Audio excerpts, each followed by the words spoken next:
أنظار عشاق كرة القدم في أنحاء العالم كانت في ترقب وانتظار لما سيسفر عنه اليوم الأخير من فترة الانتقالات الشتوية الميركاتو في العديد من الدوريات الأوروبية، والتي ظلت مفتوحة على كل الاحتمالات حتى اللحظات الأخيرة من يوم أمس.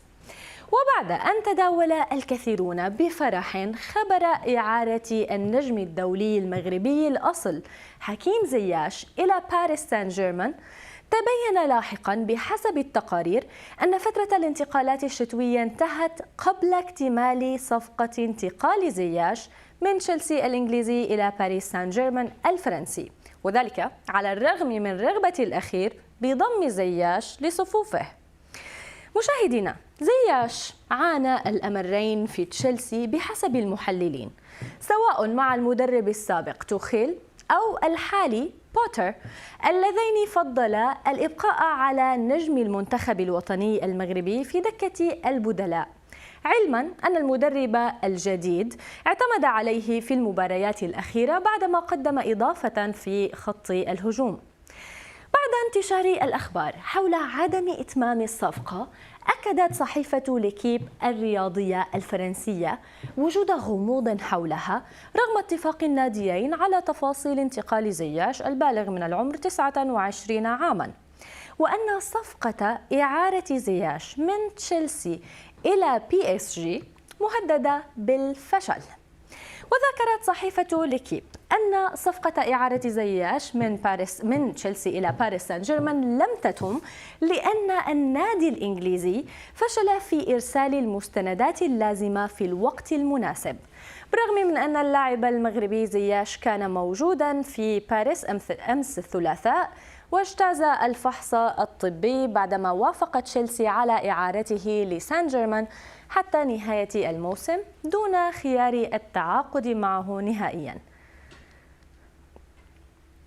الصحيفة الفرنسية وجهت أصابع الاتهام لنادي تشيلسي بعرقلة إتمام الصفقة والتأخر في إرسال المستندات المطلوبة، وذكرت أن الإدارة الباريسية بصدد تقديم طعن أمام رابطة الأندية الفرنسية المحترفة لتوثيق عقد الإعارة ومقاضاة فريق تشيلسي، إذ وصلت المستندات الصحيحة في وقت متأخر بعد إقفال باب الانتقالات.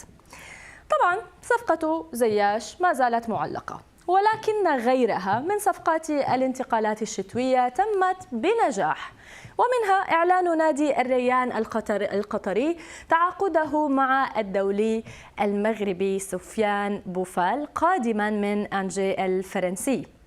ونشر الفريق القطري مقطع فيديو للاعب المنتخب المغربي عبر صفحته على تويتر معلقا عليه: سفيان بوفال رياني، ليبدأ بذلك بوفال صفحة جديدة في مسيرته الاحترافية بعد تألقه في الدوري الفرنسي، بعدما كان اللاعب محط أنظار العديد من الأندية الأوروبية إثر تألقه رفقة المغرب في نهائيات كأس العالم قطر 2022.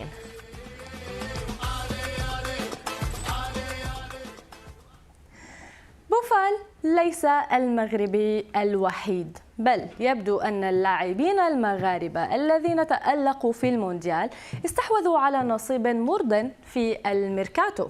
فانتقل أيضا سليم أملاح إلى بلد الوليد الإسباني، وعز الدين أوناحي إلى مرسيليا الفرنسي، وعبد الحميد الصابري إلى فيورنتينا، فيما فشلت صفقة انتقال امرابط إلى برشلونة في اللحظات الأخيرة أيضا على ما يبدو.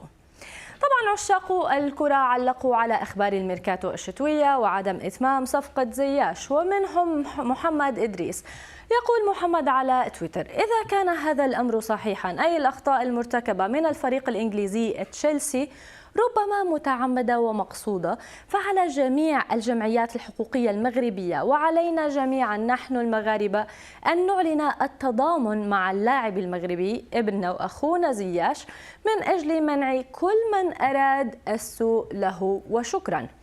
أما أمين فيقول: تعمدوا لإفشال صفقة ربما أدركوا أنهم ارتكبوا خطأ، في التفريط بحكيم زياش. الحسن سوسة أيضا يقول على تويتر، يبدو هذه ليست تغريدة الحسن، هذه هي: أحسن لو يبقى في تشيلسي. باريس سان جيرمان ما في غير الحسد والحقد، ومستواه في الدوري الفرنسي طيح بزاف.